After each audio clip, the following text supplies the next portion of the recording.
오늘 나눌 하나님의 말씀은 마태복음 5장 17절부터 20절까지의 말씀입니다. 내가 율법이나 선지자를 폐하러 온 줄로 생각하지 말라. 폐하러 온 것이 아니요 완전하게 하려 함이라. 진실로 너희에게 이르노니 천지가 없어지기 전에는 율법의 1.1획도 결코 없어지지 아니하고 다 이루리라. 그러므로 누구든지 이 계명 중에 지극히 작은 것 하나라도 버리고 또 그같이 사람을 가르치는 자는 천국에서 지극히 작다 일컬음을 받을 것이요 누구든지 이를 행하며 가르치는 자는 천국에서 크다 일컬음을 받으리라. 내가 너희에게 이르노니 너희 의가 서기관과 바리새인보다 더 낫지 못하면 결코 천국에 들어가지 못하리라. 아멘. 예수 그리스도의 은혜와 평강이 여러분의 삶에 함께 하시기를 축복하여 드립니다. 벌써 12월입니다. 어느덧 2021년 한 해도 이제 마무리되어 가고 있습니다. 여러분은 지난 한 해 동안 과연 어떤 일을 하시며 이렇게 시간을 보내셨습니까? 정말 시간이 빨리 지나가는 것 같습니다. 기도하는 것은 이 한 해 남아있는 이 한 해도 잘 마무리하시고 돌아오는 한 해도 주님 안에서 은혜를 사모하시며 기다릴 수 있는 여러분과 제가 되기를 간절히 소망해 봅니다. 우리는 계속해서 이 마태복음 5장에서 7장에까지 이어지는 이 예수님의 산상수훈에 관한 말씀을 같이 나누고 있습니다.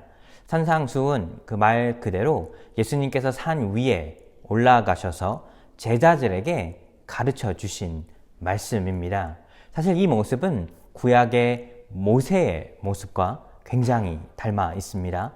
모세는 시내 산에 올라가 하나님께로부터 율법을 받게 되었습니다. 이 율법을 통하여 이제는 이스라엘 백성들이 애굽의 땅에서 노예로서의 살았던 삶을 뒤로하고 하나님의 백성으로서 거룩한 백성이 되어야 하는 것입니다. 예수님은 이와 비슷하게 이 제자들에게 이 산상수훈에서 새로운 율법의 말씀을 제자들에게 주시는 것입니다. 우리는 이 산상수훈의 말씀을 통해 우리가 어떻게 세상 속에서 구별된 존재로서 살아갈 수 있으며 주님께서 말씀하시는 이 율법의 그 의미를 조금 더 깊게 이해해 볼 수가 있습니다. 주님께서 우리에게 주시는 이 산상수훈의 가르침은 단순히 이것을 지켜내고 하지 말아야 할 것에 관한 것이 아니라 어떻게 우리가 변화된 자로서 주님 앞에 새로운 사람으로서 살아갈 수 있는지에 관한 그 내용이라 할 수가 있습니다. 오늘 이 본문의 말씀도 예수님의 이 새로운 율법의 가르침에 관한 내용입니다.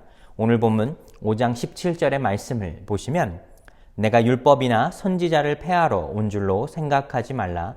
폐하러 온 것이 아니요 완전하게 하려 함이라. 당시에 이 바리새인과 율법 학자들이 예수님을 바라보게 될 때 예수님은 전통적으로 이 이스라엘 사람들이 지켜왔던 이 율법을 지키는 사람들의 모습과는 굉장히 달랐습니다. 어떻게 보면 예수님은 율법을 어기고 폐하려 하는 그 모습이 있었다는 것입니다.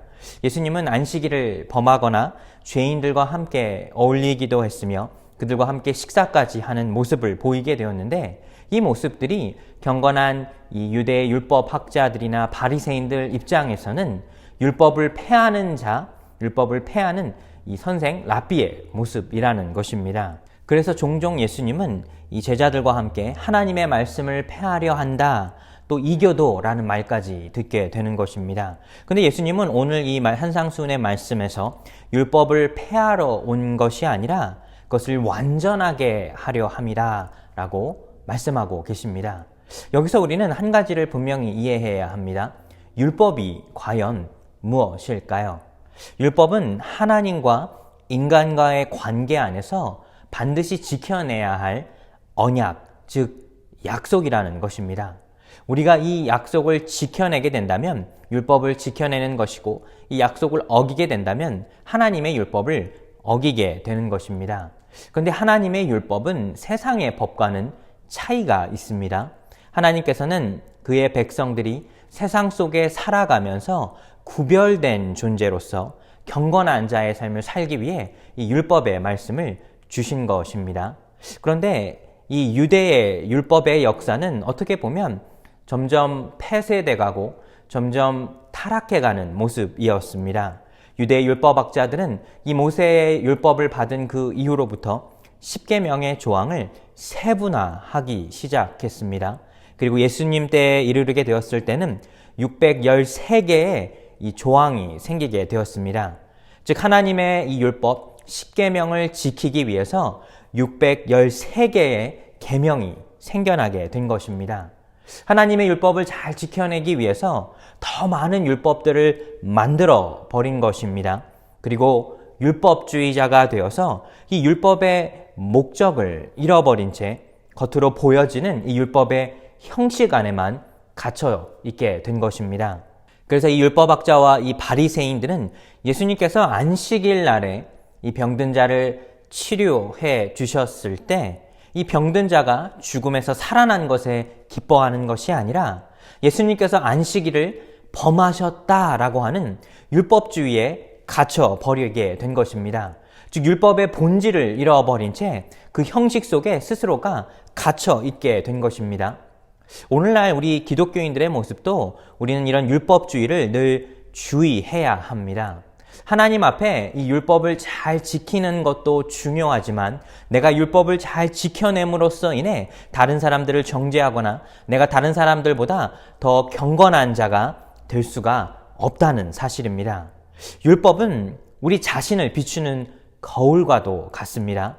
내가 하나님의 말씀과 이 율법을 지켜낼 수 없는 연약한 자를 스스로 드러내는 것입니다. 내가 하나님의 말씀을 얼마나 많이 잘 지켜낼 수 있는지를 남들과 비교하는 것이 율법이 아니라 하나님의 율법에 나를 비추어 볼 때 내가 어느 것 하나 완전하고 온전하게 지켜낼 수 없는 스스로 가장 연약하고 이 죄인인 것을 깨달을 수 있어야 한다는 것입니다. 그래서 우리는 하나님의 은혜와 자비를 쫓아가야 합니다.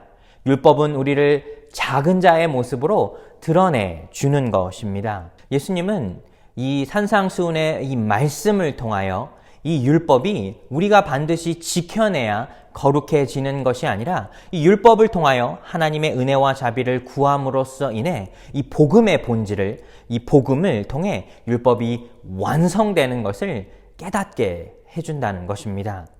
사랑하는 여러분, 예수님은 오늘 말씀을 통해 예수님은 이 땅에 이 율법을 폐하러 온 것이 아니라 완성시키러 오셨다 말씀하셨습니다.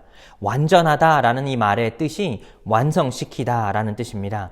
즉 예수님은 구약에서부터 이어져 오는 이 하나님의 율법의 본질을 폐하는 것이 아니라 없애려 하는 것이 아니라 오히려 그것을 완전하고 완성시키겠다라는 것입니다. 우리는 이 부분을 잘 기억할 수 있어야 합니다. 율법은 지켜내고 지켜내지 못하는 것에 그 이유와 목적이 있는 것이 아니라 우리는 율법을 통해 우리 스스로 연약한 자임을 깨닫고 하나님의 은혜와 자비를 끊임없이 구할 수 있어야 하며 또 예수 그리스도의 복음을 통해 이 율법이 완성된다는 사실을 기억할 수 있어야 합니다. 예수님은 이어서 마태복음 5장 18절에 보시면 진실로 너희에게 이르노니 천지가 없어지기 전에는 율법의 1.1획도 결코 없어지지 아니하고 다 이루리라. 예수님은 여기서 이 천지가 없어지기 전에 이 율법이 폐하여지는 것, 없어지는 것은 이 불가능하다라고 말하고 있습니다. 즉 예수님께서 말씀하시는 것은 율법은 반드시 다 이루어져야 한다는 것입니다. 그리고 여기서 1.1획이라는 것은 이 히브리어 알파벳에 보면 가장 작은 단어가 있습니다. 그것을 바로 아이오라라고 하는데 이 아이오라의 특징이 있는데 이 점과 같이 작은 단어인데 그것 하나마저도 다 모든 것이 폐하여지는 것이 아니라 오히려 예수 그리스도의 이 가르침과 복음을 통해 완성되고 이루어진다는 사실입니다. 율법은 오직 예수 그리스도를 통하여 완성되어진다는 사실입니다. 구약의 하나님이 신약에 이르러서 이제는 구약의 하나님이 사라지는 것이 아니라 그 모습이 없어지는 것이 아니라 이 신약의 예수 그리스도의 가르침과 복음을 통해 구약의 하나님의 이 가르침과 율법이 완성되어진다는 사실입니다. 사랑하는 여러분, 우리는 이 사실을 기억할 수 있어야 합니다. 하나님께서 우리에게 약속하신 이 율법의 가르침은 폐하여지는 것이 아니라 예수 그리스도의 복음과 예수 그리스도의 삶과 죽음과 부활을 통해 완성되어진다는 사실입니다. 즉 우리 스스로가 율법을 지킬 수 없는 연약한 자이지만 예수 그리스도의 복음을 통하여 우리는 예수 그리스도의 삶과 죽음과 부활을 통하여 하나님 앞에 의로운 자의 삶을, 경건한 자의 삶을 살아갈 수 있다는 뜻입니다. 마태복음 5장 19절의 말씀을 보시면 그러므로 누구든지 이 계명 중에 지극히 작은 것 하나라도 버리고 또 그같이 사람을 가르치는 자는 천국에서 지극히 작다 일컬음을 받을 것이요 누구든지 이를 행하며 가르치는 자는 천국에서 크다 일컬음을 받으리라. 여기서 이 바리새인들과 이 율법학자들의 어떻게 보면 이중적인 모습을 예수님께서는 말씀하십니다. 즉 하나님의 율법을 가르치는 자가 더 주님이 보시기에 의로운 자라는 것이 아니라 자기가 가르치는 이 율법을 그의 삶에 지켜 행하는 자가 오히려 하나님의 천국에서 큰 자라 일컬음을 받게 된다는 사실입니다. 즉 우리가 얼마나 많이 하나님의 말씀을 알고 있느냐, 외우고 있느냐가 중요한 것이 아니라 내가 말하는 이 하나님의 말씀을 내 삶을 통해 지켜낼 수 있느냐가 더 중요하다는 사실입니다. 율법의 핵심은 그 말씀을 남들에게 가르치는 자가 되는 것이 중요한 것이 아니라, 즉 남들을 옳고 그름으로 정죄하는 것이 중요한 것이 아니라 내 스스로가 내가 말하고 있는 그 율법의 말씀을 지켜내어 살아내고 있느냐가 더 중요하다는 사실입니다. 예수 그리스도의 복음이 그런 것입니다. 우리는 다른 사람들에게 율법으로 손가락질하는 사람이 되는 것이 아니라 먼저 나 자신을 하나님의 이 복음 안에 비추어 스스로 가장 연약한 자임을 깨닫고 이 복음을 내 삶으로 지켜 살아내는 것이 더 중요하다는 사실입니다. 예수님은 이 마태복음 5장 20절에 내가 너희에게 이르노니 너희의 의가 서기관과 바리새인보다 더 낫지 못하면 결코 천국에 들어가지 못하리라 말씀하셨습니다. 즉 저런 율법주의에 빠져있는 이 서기관과 이 바리새인들의 모습만 보고 그들의 모습만 따라가려 한다면 결단코 하나님과 함께할 수 없다는 사실입니다. 사랑하는 여러분, 우리 믿음의 삶도 마찬가지입니다.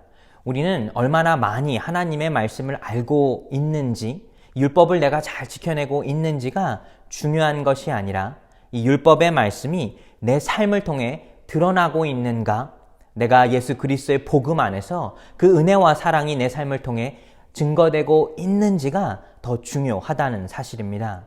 내가 율법을 잘 지키는가, 내가 율법의 말씀을 잘 따르고 있는가를 쫓아가다 보면 율법주의 안에 갇혀 버리게 됩니다. 그 율법주의 안에서 다른 사람을 정죄하게 되고 더 이상 하나님의 은혜와 그 자비를 쫓아가는 것이 아니라 다른 사람을 평가하는 삶을 살아갈 수밖에 없습니다. 하지만 예수 그리스도의 이 복음의 이 율법의 완성을 통해 우리 삶을 비추게 된다면 나의 의로움이 아닌 예수 그리스도의 의로움을 통해 우리는 주님 안에 이 거룩한 백성의 삶을 살아갈 수 있습니다. 우리 매일의 삶을 살면서도 마찬가지입니다. 우리는 우리 스스로의 연약함을 깨닫고 내가 복음 안에서 예수 그리스도의 사랑과 그 자비를 내 삶을 통해 우리 이웃에게도 전할 수 있어야 하겠습니다. 한 주간의 삶을 사시면서 예수 그리스도의 이 복음 안에서 여러분이 이 승리하시고 또 그 안에서 하나님의 은혜를 전하실 수 있는 여러분과 제 삶이 되기를 예수님의 이름으로 축복하여 드립니다.